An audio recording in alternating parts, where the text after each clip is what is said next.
موضوع گفتگو ہمارا آج سے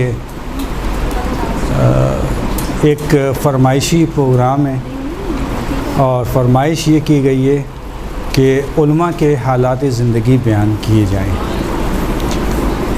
اور یہ ایک طویل موضوع ہے کہ مجھے خود نہیں علم کہ کتنے سالوں پر محیط ہوگا، کیونکہ علماء کی تعداد بھی زیادہ ہے، اور جو یہاں پر بیان کیا جائے گا اس کو اگر ہو سکے تو تحریر کی صورت میں لے آئیں آپ، تاکہ ایک کتابچہ بھی شائع ہو جائے اسی کا کہ علماء کے حالات زندگی۔ لیکن مشکل یہ ہے کہ مستقل طور پر پورا سال میں یہاں نہیں ہوتا، اس وجہ سے جتنے بھی عرصے میں یہاں ہوں وہاں آپ کا ایک درس ہفتے کا اس علماء کے حالات زندگی کے حوالے سے بیان کیا جائے گا۔ اس کی وجہ یہ ہے کہ خود ہمارے جتنے بھی علماء گزرے ہیں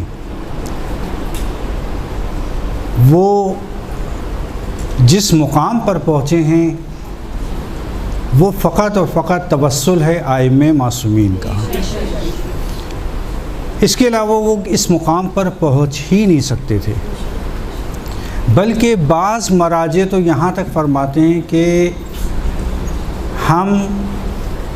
کہ لوگ ہم کو اتنی عقیدت اور محبت کی نگاہوں سے دیکھتے ہیں، اور ہم ائمہ کے غلاموں کی خاک کے برابر بھی نہیں، یعنی یہ انکساری کا عالم ہے کہ اکثر علماء و مراجع یہی فرماتے ہیں۔ اس لیے جو انہوں نے حاصل کیا ائمہ سے حاصل کیا، اور حالات بیان کرنے کا مقصد بھی یہی ہے کہ انسان ان کے حالات زندگی سن کر اس سے سبق حاصل کرے، اور جو مقام حاصل کرنا چاہتا ہے اس میں ائمہ سے بہتر طریقے سے اور بہتر انداز سے توسل کرے۔ آج جس موضوع کا انتخاب کیا گیا ہے وہ نام ہے خاندان ابن قولیہ، یا فارسی میں اگر کہا جائے ابن قولوہ۔ یہ داستان، یہ زندگی کے ان کے حالات ایک باپ کے حالات اور دو بیٹوں کے حالات پر مشتمل ہیں۔ محمد بن جعفر بن محمد بن موسیٰ بن مسرور بن ابن قولوہ، یہ ہے باپ کا نام۔ محمد بن جعفر بن محمد بن موسیٰ بن مسرور بن ابن قولوہ، یہ ہے باپ کا نام۔ اور ان کی ولادت امام حسن عسکری علیہ السلام کے بالکل آخری دور میں ہوئی۔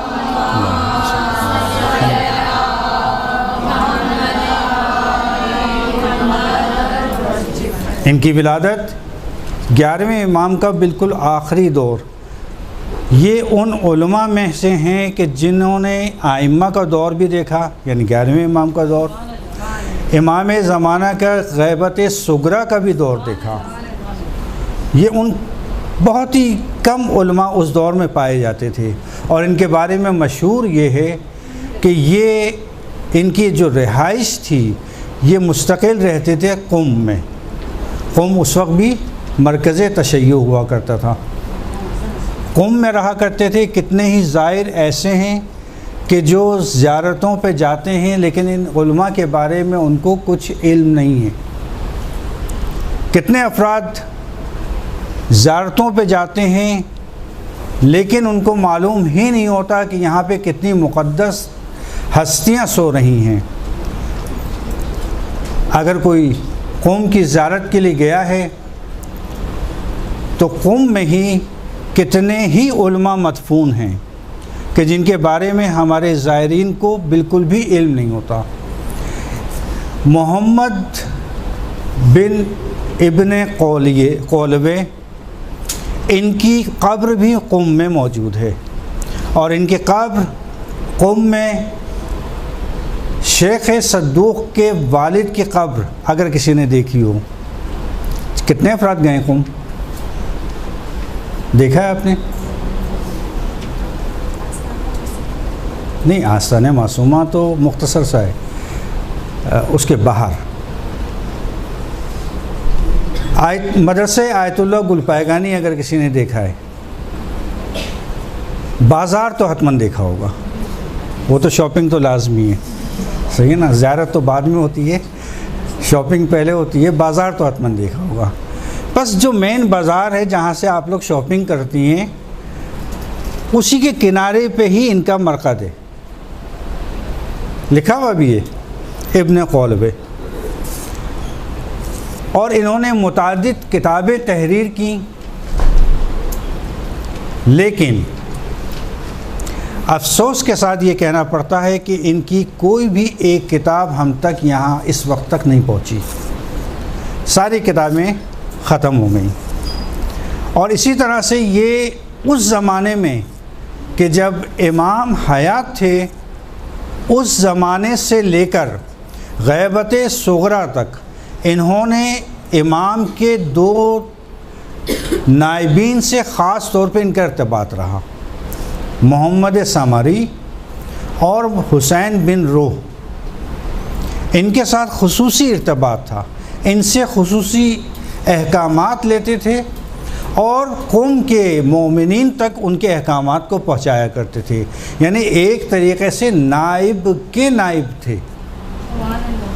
اور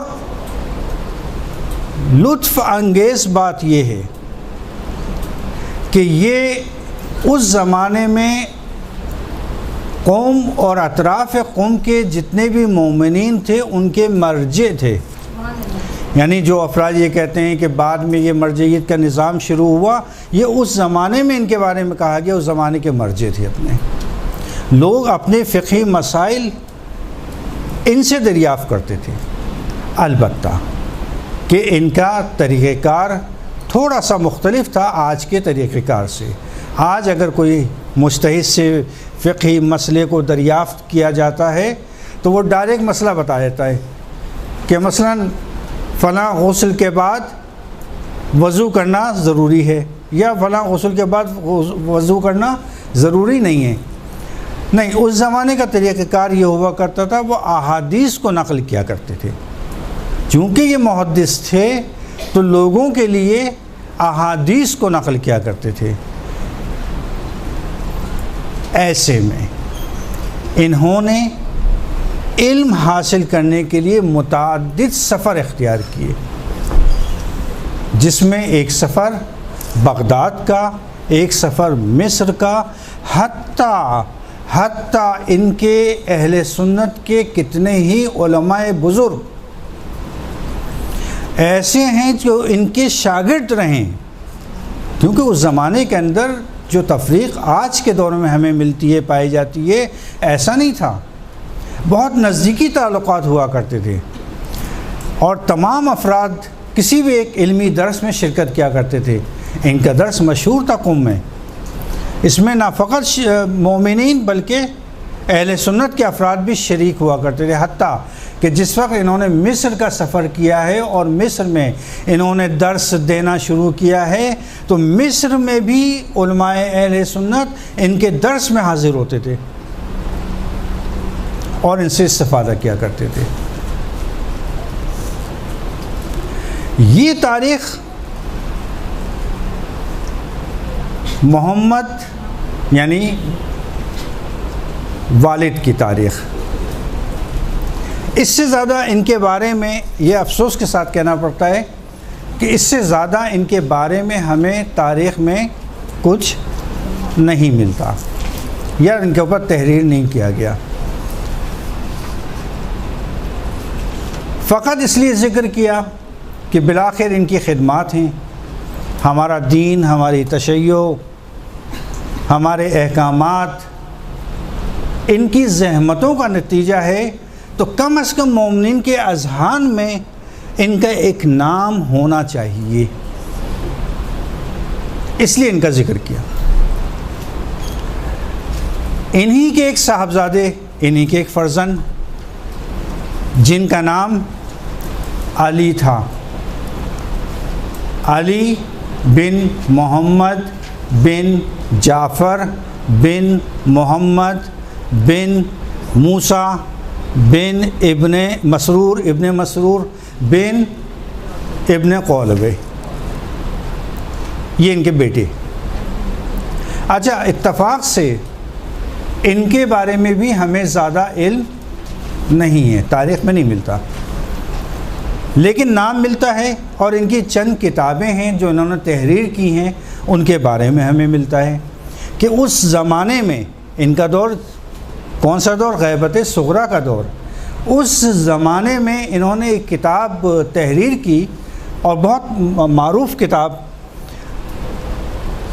فضیلت علم و آدابہ، علم کی فضیلت اور اس کو حاصل کرنے کے آداب، بہترین کتاب لکھی، بہت عمدہ کتاب.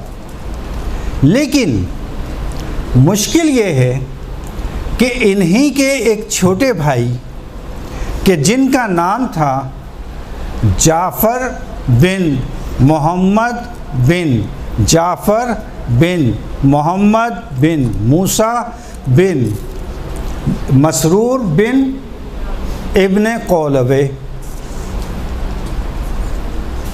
ان کے بھائی، چھوٹے بھائی،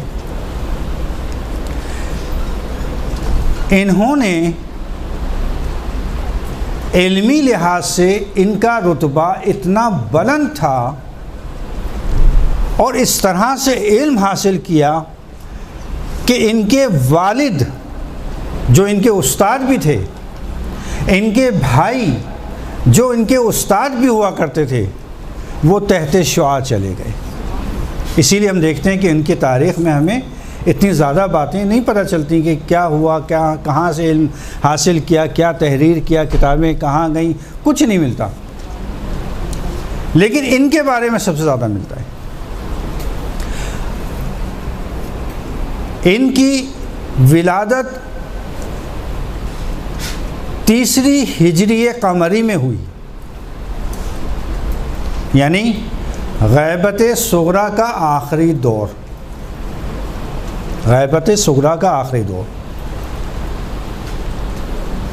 اور انہوں نے ابتدائی جو تعلیم، قوم میں ولادت ہوئی، قوم میں والد تھے ان کے. اچھا، یہاں پر ایک لوگوں کو تھوڑی سی غلط فہمی ہو جاتی ہے کہ قوم میں جو ان کا مزار ہے اس پہ لکھا ہوا ہے ابن قولبے. دیکھیں، قولبے سب ہیں، تینوں، علی بھی قولبے، ان کے والد بھی قولبے، جعفر بھی قولبے. قوم میں جو مزار ہے وہ ان کے والد کا مزار ہے، ان کا نہیں ہے مزار، کیونکہ ان کی جو وفات ہوئی ہے وہ بغداد میں ہوئی تھی، ان کے والد کی وفات قوم میں ہوئی تھی، تو قوم میں مدفون ہوئے. لکھا ہوا ابن قولبے، مزار مرقد حرم مرقد ابن قولبے. قوم کے اندر جو مرقد ہے وہ ان کے والد کا ہے، ان کا نہیں ہے. اچھا، ابن قولبے قمی کہتے ہیں، وہ یہ جی، ابن قولبے قمی جو مشہور ہیں، جو معروف ہیں، وہ یہ ہیں جعفر چھوٹے بھائی. نہیں، والد نہیں. دیکھیں، اصل میں ان کے ایک جد تھے، ان کے جد، ان کا جو کنیت تھی وہ ابن قولبے کے نام سے تھی. اسی وجہ سے ان کے والد کو بھی ابن خولوے کہا جاتا ہے. ان کے بڑے بھائی علی، جن کا نام بتایا میں نے، علی، ان کو بھی ابن خولوے کہا جاتا ہے. اور ان کے چھوٹے بھائی جعفر، ان کو بھی ابن خولوے کہا جاتا ہے. تینوں ابن خولوے ہیں، لیکن عظمت کے لحاظ سے ویسے تو برابر ہیں تینوں، علمی لحاظ سے بہت بلند پائے کہ تینوں کے تینوں. دیکھیے کس طرح سے خاندان. ہمارے یہاں کیا ہوتا ہے، ہمارے یہاں ہوتا یہ کہ جو خاندان میں چلو بھائی اس کا ایڈمیشن نہیں ہوا، یہ پڑھائی میں ذرا سا کمزور ہے، تو ہم کیا کرتے ہیں؟ غلط ہے. میں کہتا ہوں کہ حوزے کی تعلیم اتنی زیادہ سخت ہے کہ اگر ایک پی ایچ ڈی ڈاکٹر آ جائے تو شاید وہ بھی گھبرا جائے پڑھائی سے، اتنی سخت ہے پڑھائی. لیکن ہوتا کیا ہے، سب سے زیادہ کمزور کو وہاں بھیجا جاتا ہے. الحمدللہ یہ برکت ہے حوزے کی کہ اس کمزور کو بھی وہ عمدہ طریقے سے تیار کر کے معاشرے کے لیے بھیج دیتا ہے. یہ حوزے کی برکت ہے.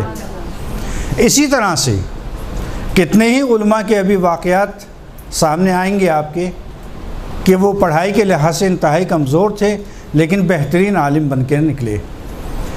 اسی طرح سے جعفر ابن خولوے کے چھوٹے بیٹے، دو بیٹے ایک باپ، اور تینوں کی خدمات اتنی کہ آج تک تشیع پر ان کا احسان، آج تک احسان.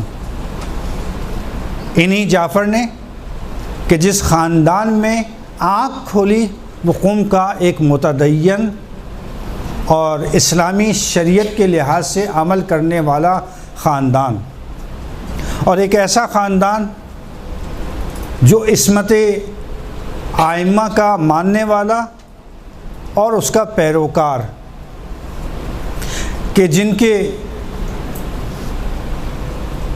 گوش میں، جن کے کانوں میں، چاہے وہ ماں کی گود میں ہوں یا باپ کی گود میں ہوں، نسیم معطر تلاوت قرآن ہر وقت گونجتا تھا.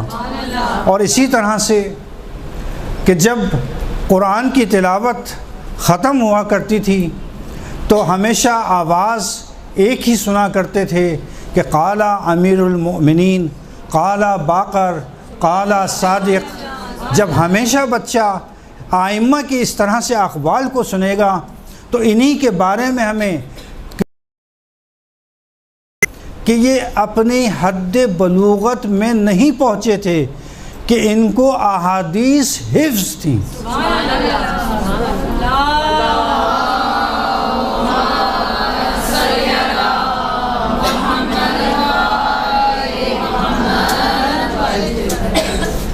انہوں نے ابتدائی تعلیم اپنے والد سے حاصل کی، اس کے بعد ابتدائی تعلیم اپنے بھائی سے حاصل کی، اور بھائی سے حاصل کرنے کے بعد قوم کے معروف ترین اس وقت کے استاد اسد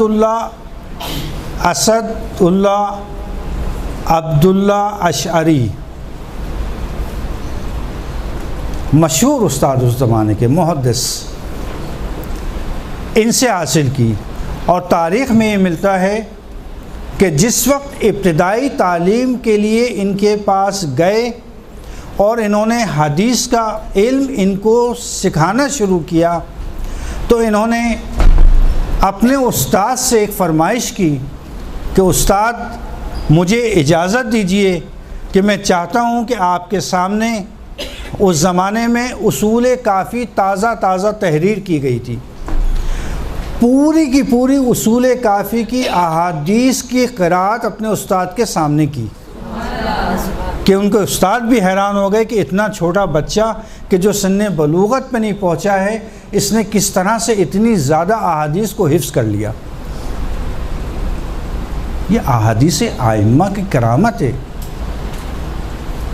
میں ہمیشہ تاکید کرتا ہوں کہ ہمیشہ کوشش کریں کہ ائمہ کی احادیث کو بیان کریں، کیوں کلام نور ہے اور پھر ثواب بھی ہے. جہاں دو افراد ہمارا ذکر کریں تو تیسرے فقط و فرقت فرشتے ہوتے ہیں. یہ ائمہ کا قول ہے. اسی لیے ان کی جو اساتید میں بزرگان گزرے ہیں ان کے نام ویسے تو زیادہ ہیں، اس لیے میں آپ کے سامنے ان کو پڑھ کے سنا دیتا ہوں. اگر کوئی تحریر کرنا چاہے تو اندازہ ہو جائے کہ کتنا جو ہے وہ علم انہوں نے حاصل کیا.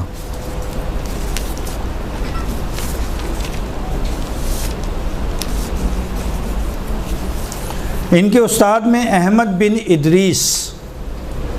احمد بن ادریس اگر افراد قم گئے ہوں تو ایک قبرستان ہے، قبرستان شیخین.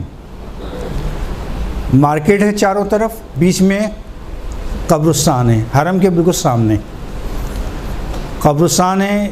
اس قبرستان کے اندر ایک قبر ہے اونچی، اس پر لکھا ہوا ہے احمد بن ادریس. یہ ان کے استاد ہیں، بہت بڑے محدث ہیں اور اصحاب ائمہ میں سے ہیں. علی ابن بابوے قمی یعنی شیخ صدوق کے والد گرامی، جن کی قبر بھی قم میں موجود ہے.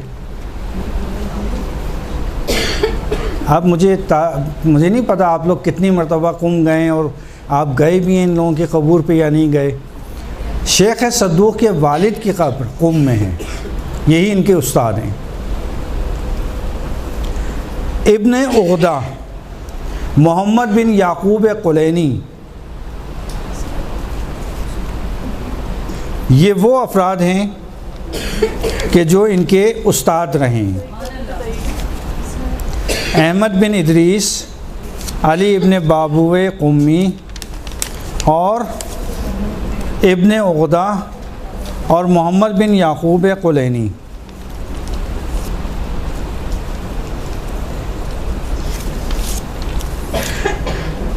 اور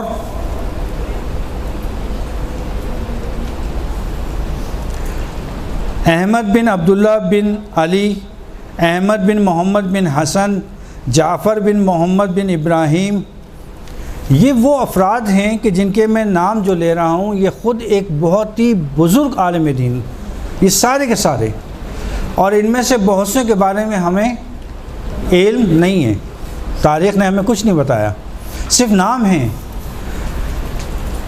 بہت سوں کے بارے میں جیسے یعقوب قلینی کے بارے میں ان کو ہم بیان کریں گے، ان کی تاریخ ہمارے پاس موجود ہے. ابن بابوے کی تاریخ ہمارے پاس موجود ہے، اس کو ہم بیان کریں گے. جن جن افراد کی تاریخ ہمارے پاس موجود ہے ان کو ہم آپ کے سامنے بیان کریں گے، اور جن کی نہیں ہے صرف نام بیان کریں گے تاکہ آپ آشنا رہیں ناموں کے ساتھ. اسی طرح سے کسی بھی شخص کے علم کو پہچاننے کے لیے اس کے شاگردوں کو پہچاننا بہت ضروری ہے. آج بھی حوض علمیہ کی یہ روش ہے کہ کسی بھی استاد کے علم کی علمیت کو جاننے کے لیے اس کے شاگردوں کو جاننا بہت ضروری ہے. جس طرح سے آج کے دور میں مثلاً آغا خوئی کے شاگرد سب سے زیادہ ہیں، سب سے زیادہ شاگرد آغا خوئی کے، جتنے بھی اس وقت مراجع کرام ہیں یہ زیادہ تر ان میں اکثریت یعنی 95% 95% سب آغا خوئی کے شاگرد ہیں. اسی طرح سے اس زمانے میں اگر ہم شاگردوں پہ ان کی نظر کریں تو ہمیں نظر آتا ہے کہ احمد بن عبدون ان کے شاگرد، حسین بن عبداللہ غزائری، حسین بن عبداللہ غزائری ان کے بارے میں ہم بتائیں گے تھوڑی سی تفصیل، چونکہ ان کے بارے میں بہت زیادہ نہیں ہے، جو تھوڑا بہت ہے اس کو ہم بیان کریں گے آپ کے سامنے. کہ ان کو کہا جاتا ہے رجال کے باپ، فادر آف دا علم رجال، عبداللہ غزائری، ابن غزائری کی رجال معروف ہے. احمد بن محمد بن عیاش، تفسیر عیاش بہت معروف تفسیر ہے.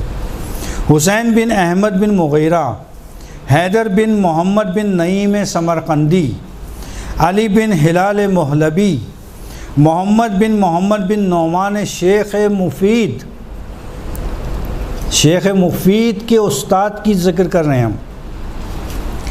ہارون بن موسیٰ تلکبری، ان کے استاد کا ذکر ہو رہا ہے. اور محمد بن سلیم بن ابن صابونی، یہ اہل سنت کے بہت بڑے عالم ہیں کہ جو مصر میں گزرے ہیں. ابن قولوی کی خاص خصوصیت ہے ایک، اور وہ خصوصیت یہ ہے کہ یہ خود ایک بہت بڑے فقیہ بھی تھے. شیخ طوسی نے نقل کیا ان کے بارے میں کہ یہ اتنے بڑے فقیہ تھے کہ انہوں نے فقہ کے کسی بھی باب کے بارے میں آئی ہوئی احادیث کو ترک نہیں کیا، تمام احادیث کو نقل کیا فقہ کے. شیخ طوسی کا قول نقل کر رہا ہوں میں. اسی طرح سے یہ بہت بڑے محدث تھے، یعنی احادیث کی جمع کرنے کے لیے انہوں نے کتنے ہی سفر اختیار کیے. آج کا سفر نہیں ہے کہ ہم آرام سے گاڑی لیں اور اس کے بعد چلے جائیں، یا بائی ایئر چلے جائیں یا بائی ٹرین چلے جائیں، آرام سے کہیں پہ بھی سفر کر لیں. اس زمانے میں سفر کرنا انتہائی مشکل ہوا کرتا تھا. یا گھوڑے ہوتے تھے، یا خچر ہوتا تھا، یا اونٹ ہوتا تھا. آج اگر میں یہ کہوں کہ جناب قم سے آپ رے چلے جائیے تو 2 گھنٹے کے اندر آپ رے میں ہوں گی، کیونکہ ٹیکسی کا سفر اتنا ہی ہے. لیکن اس دور کے اندر اگر کوئی قم سے بھی رے جاتا تھا کم سے کم 2 دن لگتے تھے کہ 2 دن میں رے پہنچتا تھا وہ. تو انہوں نے کئی سفر کیے رے کے، اس کے بعد کئی سفر کیے مصر کے. یہ ابن سلیم صابونی جو ان کا شاگرد ہے، یہ مصری ہے، مصر میں شاگرد بنا، اہل سنت کا بہت بڑا عالم جو ان کا شاگرد تھا. اسی طرح سے انہوں نے بغداد کا سفر کیا. تو اپنی احادیث جمع کرنے کے لیے کتنی زحمتیں اٹھائی ہیں. ان کو علم ہوا کہ ایک حدیث مصر کے فلاں عالم کے پاس موجود ہے، اب یہ مصر کا سفر کر رہے ہیں. ایک حدیث مثلا رے میں موجود ہے کسی کے پاس، رے کا سفر کر رہے ہیں. ایک ایک احادیث کو جمع کرنے کے لیے کتنے ہی سفر ان کو اختیار کرنا پڑے.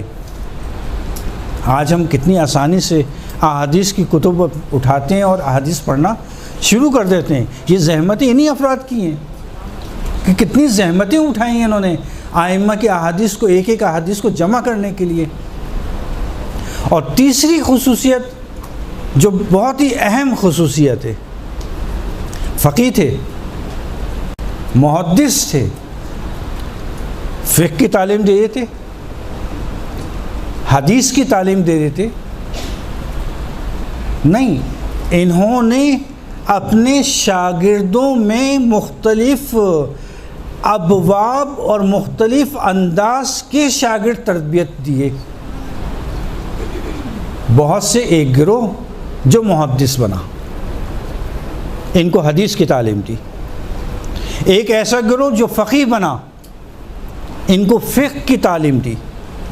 اور ایک ایسا گروہ جو متکلم بنا، بہترین متکلم. شیخ مفید ایک بہترین متکلم تھے. متکلم واضح ہے آپ کے لیے؟ متکلم نہیں، متکلم واضح نہیں ہے. متکلم کہتے ہیں وہ علماء کرام جو اپنے عقائد کا بہترین انداز میں دفاع کر سکیں، یعنی عقائدی لحاظ سے، عقائدی لحاظ سے اپنے دین کا، اپنے مذہب کا دفاع کرنے والے. شیخ مفید جن میں ایک نام ہے، شیخ مفید اور موسیٰ تلکبری کا نام میں نے لیا.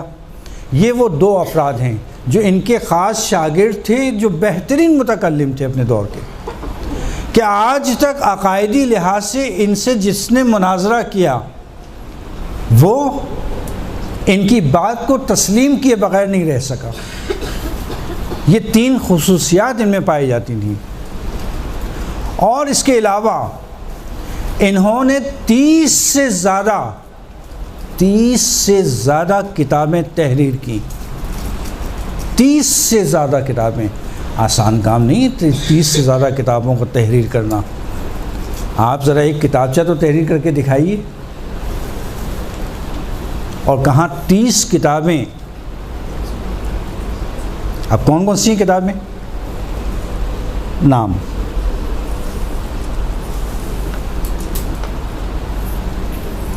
الجمعہ والجماعت، الفطرہ، الصرف، الجمعہ والجماعت، الفطرہ، الصرف، الرضا، عین کے ساتھ رضا یعنی جو بھائی بن جاتا ہے، بھائی بہن، رضا،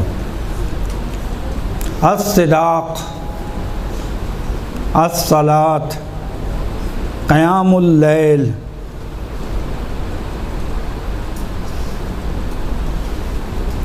الزکوٰۃ، العدد، الحج، یوم و لیل،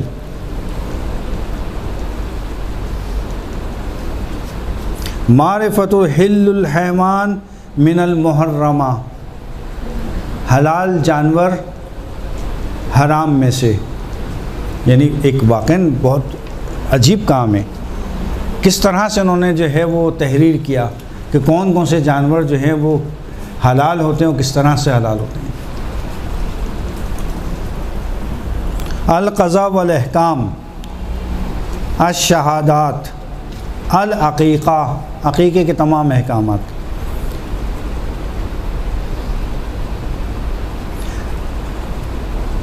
تاریخ شہور والحوادث، النوادر، النساء،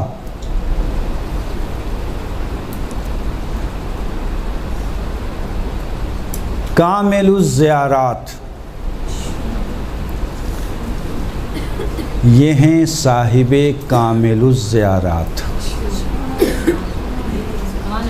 اور ہمارے پاس افسوس کے ساتھ یہ کہنا پڑتا ہے کہ ان 30 کتابوں میں سے صرف ایک کتاب ہے جو ہم تک پہنچی ہے، اور یہ 29 کتابیں ہم تک نہیں پہنچی. جبکہ نجاشی یہ فرماتے ہیں کہ اپنے استاد شیخ مفید کے کتاب خانے میں بیٹھ کر میں نے ان کتابوں کا مطالعہ کیا. یعنی یہ نام انہوں نے تحریر کیے کہ یہ ابن قولوی کی کتابیں تھیں کہ جو شیخ مفید کے کتاب خانے میں موجود تھیں، اور میں نے ان کی کتاب خانے میں بیٹھ کے ان کتابوں کا مطالعہ کیا اور پھر نام تحریر فرمایا.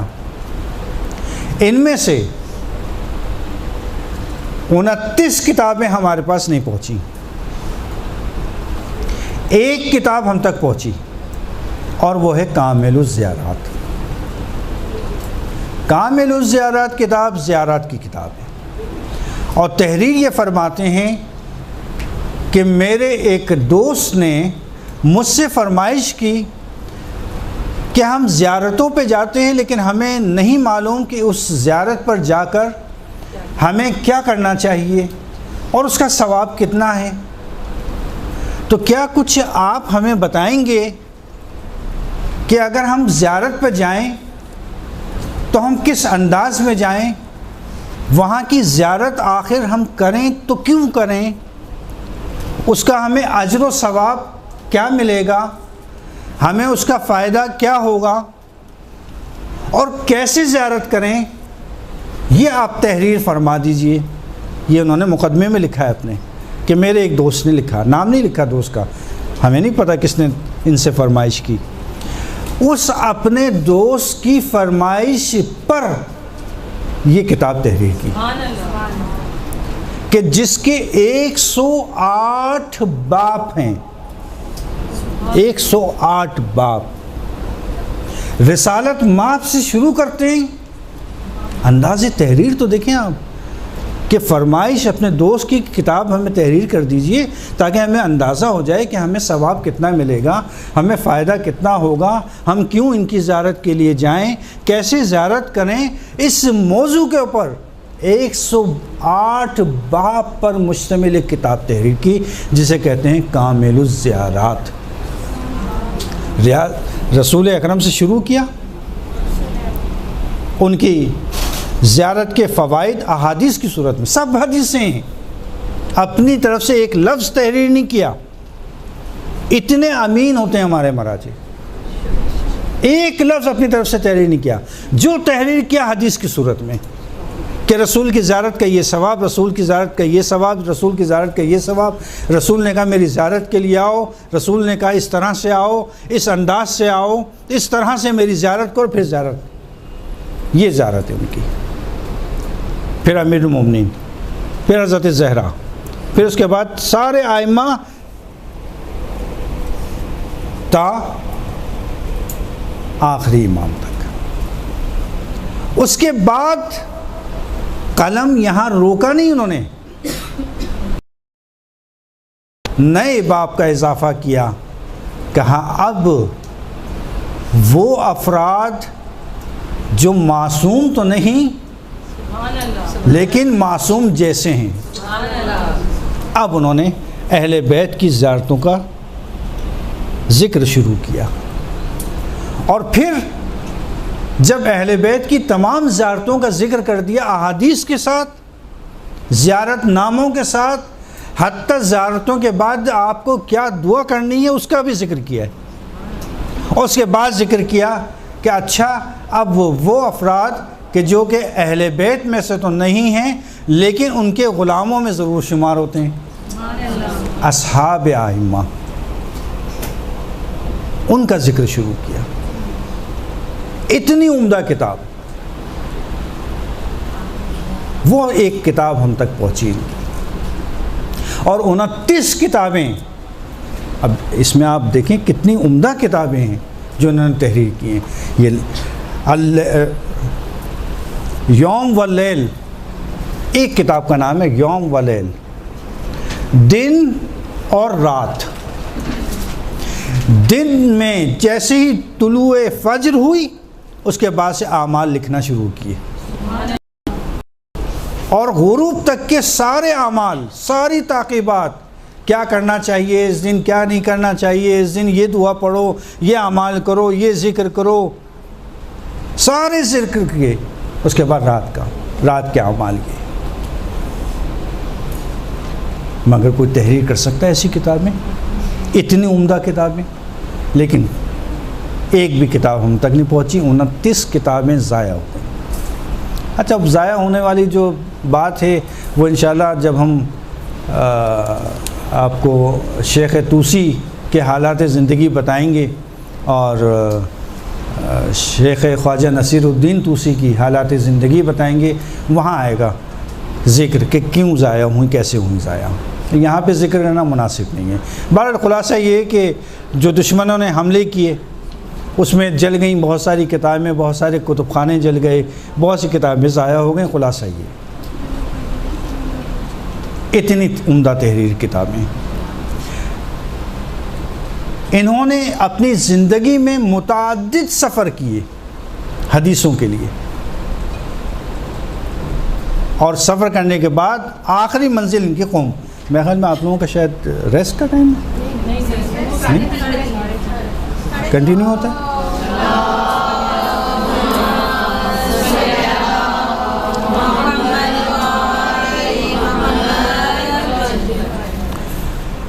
قوم آتے اور قوم میں اپنی مستقل رہائش رکھتے، کیونکہ قوم کے مومنین کی مشکلات کو یہی حل کرتے تھے. وہاں کے مرجع تھے، اس زمانے کے مرجع. اسی دوران میں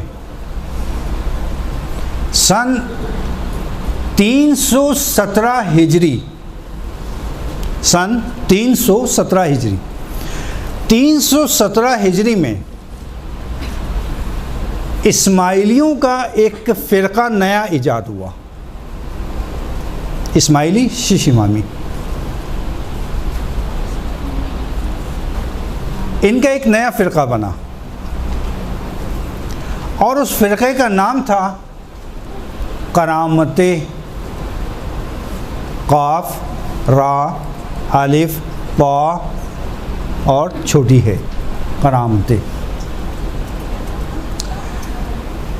جی دوبارہ سے ہجے کروں. کرامتے قاف کاف نہیں, قاف را الف طا ہے, تے نہیں قا. تجوید انشاءاللہ کہ صحیح ہوگی آپ لوگوں کی. خوب کرامتے, کرامتے کے نام سے ایک نیا فرقہ اسماعیلیوں کا ایجاد ہوا. اسماعیلی فرقے کے کرامتوں کا نظریہ آج کل کی وہابیت کے نظریے سے ملتا جلتا تھا. تھے تو اسماعیلی, لیکن ان کا نظریہ آج کل کے وہابیوں کی جو نظر ہے اس سے قریب تھی. وہ کسی چیز کے قائل نہیں تھے, حتیٰ ان کا کہنا یہ تھا کہ مسلمان بدعت انجام دیتے ہیں اور یہ لوگ حجر اسود کی پوجا کرتے ہیں. آج بھی حجر اسود ایک ایسا پتھر جنت کا کہ جو نصب ہے, اور تمام مسلمان جب طواف کرتے ہیں خانہ کعبہ کا تو حجر اسود سے شروع کیا جاتا ہے, وہیں پہ ختم کیا جاتا ہے. اور جب بھی اس کے سامنے سے 7 چکر لگانا ہے وہاں سے شروع کرنا ہے اور وہیں پہ آ کے ختم کرنا ہے. اور جس وقت آپ پہلا چکر ختم ہوگا حجر اسود کے پاس اگر رش نہیں ہے تو بوسہ دینا ہے اس کو, اور اگر بوسہ نہیں دے سکتے تو دور سے ہی استعلام کرنا ہے کہ میں گواہ رہنا, میں آیا ہوں, حاضر ہوا ہوں. ایک پتھر کو مخاطب ہو کر, ایک پتھر کو مخاطب ہو کر ہر مسلمان گواہی دیتا ہے کہ میں آیا ہوں, گواہ رہنا. یہ پتھر کی پوجا کرتے ہیں مسلمان, اور بہت ہی جنگجو قسم کا یہ فرقہ تھا. ان کا کام حاجیوں کو لوٹنا, ان کو قتل کرنا, لشکر کی صورت میں. ایک جگہ مستقل نہیں تھی یہ لوگ, یہ گھومتے رہتے تھے. انہوں نے 317 ہجری میں, یہ انہی کا دور, چونکہ مربوط ہے ان سے اس لیے نقل کر رہا ہوں, 317 ہجری میں خانہ کعبہ پر حملہ کیا, اور حملہ کرنے کے بعد حجر اسود کو چوری کر کے لے گئے. بہت مشہور واقعہ ہے, سب کو پتہ ہے, تاریخ میں آیا ہے. حجر اسود کو نکال کر اپنے ساتھ لے گئے. اب مسلمانوں کا حج ناقص, حجر اسود تو ہے ہی نہیں وہاں پہ, استعلام کس کو کریں گے, جو کہ استعلام کرنا ضروری. اب حج ہر سال ہو رہا ہے بغیر حجر اسود کے. کتنے سال چوری رہا؟ 22 سال تک حج بغیر حجر اسود کے ہوتا رہا. 22 سال تک کرامتوں کے پاس حجر اسود رہا.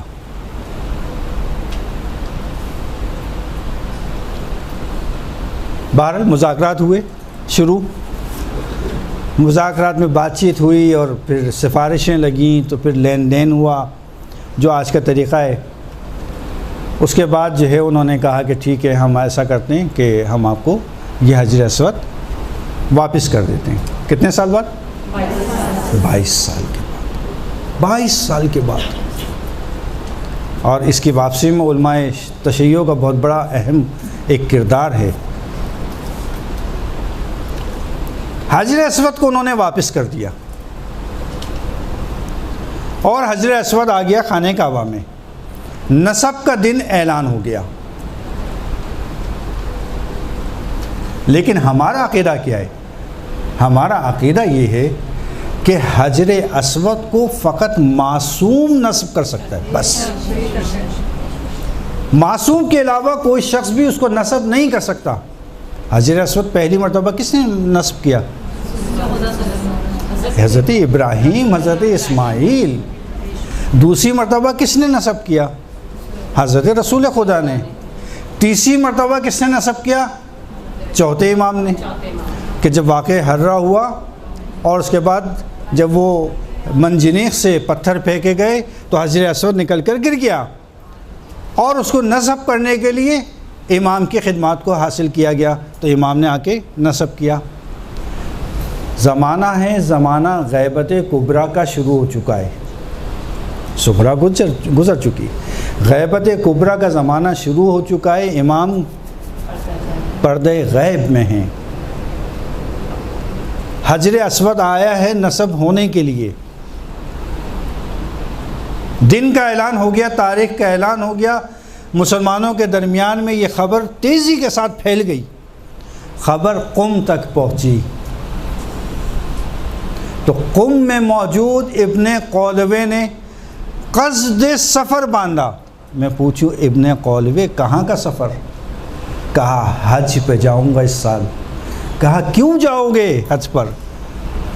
کہا کہ کیا تمہیں نہیں پتہ کہ ہمارا عقیدہ کیا ہے کہ حجر اسود کو فقط معصوم کے کوئی اور نصب نہیں کر سکتا، اور جب وہ نصب کرنے کا وقت آئے گا تو میرا مولا وہاں پہ حتماً آئے گا۔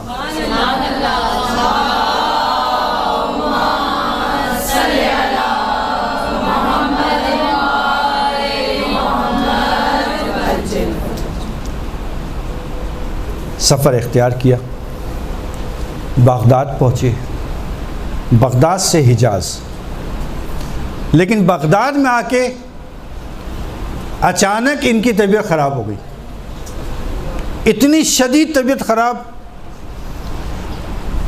کہ ان کو یہ یقین ہو چلا کہ شاید اب میں زندہ نہیں رہوں گا، آگے سفر نہیں کر سکے، بغداد میں رک گئے، اور بغداد میں رکنے کے بعد جب دیکھا کہ نزدیک حج، تو اب ایک خط تحریر فرمایا۔ ابن ہشام ان کا شاگرد، ابن ہشام کو اپنے پاس بلایا اور کہا کہ یہ میں نے ایک خط تحریر کیا ہے، اس کو لے کے حج کے لیے مکے چلے جاؤں۔ کہا ابن قولوے کیا کروں میں حج پہ جا کے، یہ خط کس کو دوں؟ کہا فقط ایک کام کرنا، حج سے پہلے حجر اسود کو نصب ہونا ہے، تو تم کوشش یہ کرنا کہ ہر وقت خانہ کعبہ میں موجود ہو، اور وہاں یہ دیکھتے رہنا کہ کون شخص ہے جو نصب کر رہا ہے، اور جو شخص نصب کرے اس کو یہ خط دینا۔ کتنے ہی افراد ایسے ہیں جو حج پہ جاتے ہیں، مگر ہمارے امام حج پہ نہیں جاتے، حج تک کرتے ہیں۔ کتنے افراد ایسے ہیں کہ جنہوں نے اپنے دل میں یہ خواہش رکھی ہو حج پہ جانے سے پہلے کہ کاش اس دفعہ مجھے اپنے امام کا، اپنے آقا کا، اپنے مولا کا دیدار نصیب ہو جائے۔ یہ ابن قولوے قم میں بغداد میں مریضی کی حالت میں بھی اپنے مولا، اپنے آقا کو یاد رکھا ہوا ہے کہ خود نہیں جا سکتے تو اپنے شاگرد کو خط کے ذریعے بھیجا کہ جاؤ اس کو لینا۔ ابن ہشام نقل یہ کرتے ہیں کہ جب میں مکے پہنچا، میں نے لوگوں سے دریافت کیا کہ حجر اسود کو کس وقت نصب کیا جائے گا؟ کہ فلاں دن۔ اس دن میں نے وہاں کے خادموں کے لیے تحفے تحائف لے کر آیا تھا، ان کو تحفے تحائف دیے اور ان سے یہ خواہش کا ظاہر کی کہ جس وقت حجر اسود نصب ہوگا، مجمع زیادہ ہوگا، مجھے رکن کے پاس محفوظ طریقے سے کھڑا کر دینا کہ میں دیکھ سکوں کہ کون نصب کر رہا ہے۔ اب ان کو لے کر رکن کے پاس کھڑا کر دیا ابن ہشام کو۔ اب ابن ہشام اب ہر شخص آگے بڑھ رہا ہے اور پتھر کو اٹھا کے کوشش یہ کرتا ہے کہ نصب کر دے، لیکن وہ پتھر نصب ہوتے ہی نہیں، جیسے لگاتے گر جاتا، جیسے لگاتے گر جاتا۔ رسالت مآب کے دور میں بھی ایسی ہوا تھا، یاد ہے آپ کو وہ وقت؟ کتنی مرتبہ کتنے لوگوں نے رکھا، نکل جاتا تھا، گر جاتا تھا۔ بالکل اسی طرح سے لوگ لگاتے تھے، گر جاتا تھا، لوگ لگاتے تھے، گر جاتا تھا۔ اتنے میں ایک خوبرو جوان آگے بڑھا اور کہا راستہ دو۔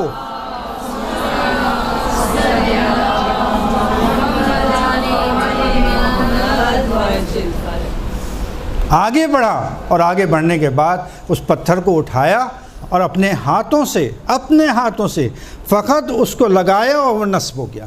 اور جیسے ہی نصب ہوا لوگوں کی توجہ حجر اسود کی طرف کہ سبحان اللہ واہ واہ کیا بات ہے, نصب ہو گیا, لوگ اس میں لگے ہوئے ہیں. اور یہ جوان جلدی سے پیچھے ہٹا, جانے کے لیے بڑھا. ابن ہشام نے دیکھتا رہا کہ یہ ہے میرے آقا. اب یہ دوڑا ان کے پیچھے.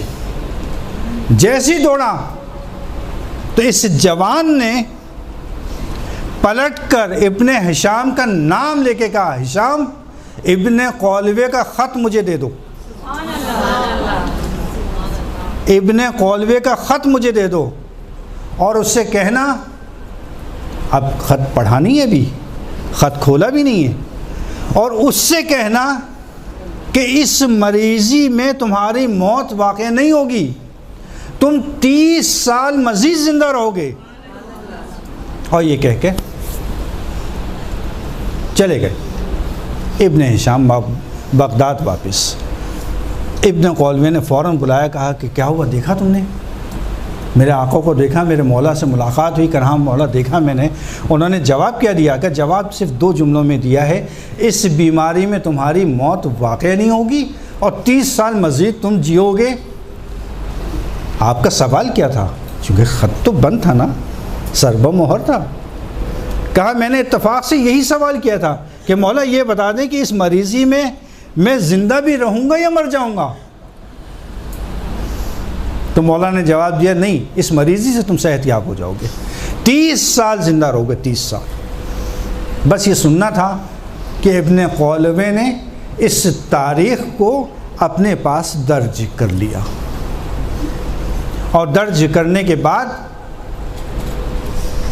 درس و تدریس کا وہ سسٹم, وہ نظام جو ایک ہمیشہ سے روال میں تھا, اس کو جاری رکھا. اور سال ہا بعد بغداد سے, ان کی نہیں تھی بغداد سے واپس آنے کی, بغداد میں رہے. اور ایک دن اچانک اپنے شاگردوں کو جمع کیا, اور شاگردوں کو جمع کرنے کے بعد کہا کہ میرے لیے کفن کا انتظام کرو. شاگرد حیران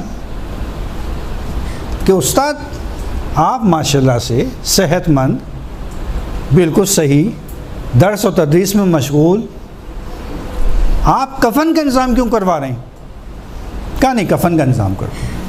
کفن کا انتظام ہو گیا. کہا دوسرے نے سارے شاگردوں کو بلاؤ. سارے شاگرد آ گئے. اب انہوں نے وصیت کرنا شروع کی اپنی, دیکھو میری وصیت یہ ہے, دیکھو میری وصیت یہ ہے, میری وصیت یہ ہے, میری وصیت یہ. اب شاگردوں نے کہنا شروع کیا کہ استاد آپ بالکل صحیح, آخر وجہ کیا ہے؟ ایک دفعہ آپ کفن کا انتظام کر رہے ہیں, دوسری مرتبہ آپ وصیت کر رہے ہیں, آخر وجہ کیا ہے؟ آپ میں کسی قسم کی ہم بیماری کے, کمزوری کے آثار نہیں دیکھ رہے. کاغذ نکالا, کہا کہ دیکھو یہ تاریخ یاد ہے, ایک دن باقی ہے 30 سال پورے ہونے میں, ایک دن باقی ہے 30 سال پورے ہونے میں. اور میرے مولا نے مجھے خبر دی تھی کہ 30 سال جیو گے, 30 سال جیو گے.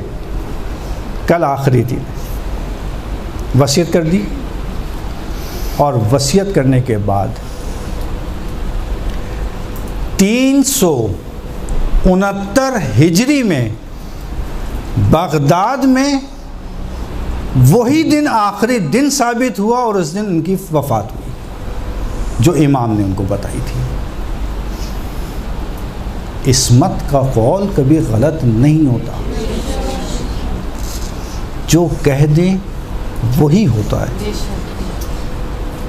اور پھر ان کا جنازہ شان و شوکت کے ساتھ اٹھایا گیا. میں حضرت امام موسیٰ کاظم میں دفن کیا گیا.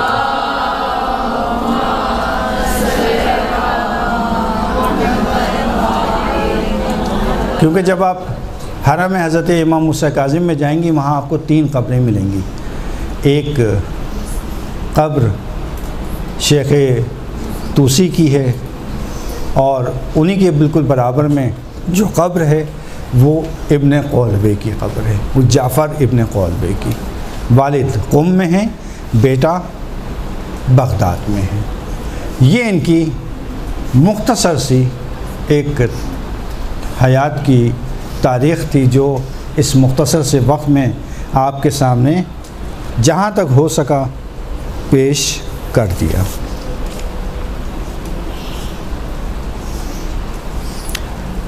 باقی ان کے بارے میں علماء کے قول ہیں، ان کو شیخ مفید نے صدوق اول کے نام سے بھی یاد کیا ہے۔ صدوق دوم شیخ صدوق کے لیے کہا جاتا ہے، اور صدوق اول ان کو کہا جاتا ہے۔ برحمتك يا أرحم الراحمين وصلى الله على محمد وآله